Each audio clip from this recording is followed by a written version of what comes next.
Hello family, तर आज बनवायला घेतली होती अंडा करी. आता तेही तुम्हाला दाखवतेच कशी बनवली आहे ते. पण सर्वात आधी ते त्याने संध्याकाळी मी माझ्याकडे जेवढी सुकी मच्छी होती ना सगळी बाहेर काढली होती, कारण की त्यांना लागली होती पाखरं. मग सर्वांना ती क्लीन करून घेतली, कारण की आता आमच्याकडे ना बाल्कनीमध्ये ऊन तर येत नाही, त्याच्यामुळे मला उन्हाचे जे काही पदार्थ तेही बनवता येत नाही आहेत.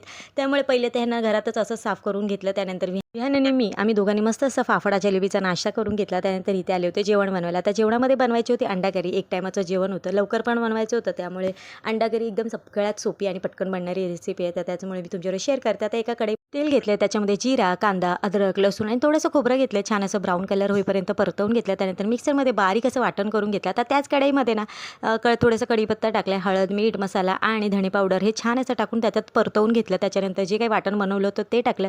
छान असं ना तर्री येईपर्यंत ना त्याला वाटणाला शिजवून घेतलं. त्यानंतर एकीकडे ना अंड्यानं मीठ मसाला लावून छान गोल्डन करून घेतलं होतं. नंतर ग्रेव्हीमध्ये ओतून आवडीनुसार पाणी ओतून घेतलं. मस्त असं 5 मिनिटं वाफेवर शिजवून घेतलं आणि मस्त अशी अंडा करी रेडी झाली. त्यानंतर आम्ही जेवून घेतलं. भेटूया.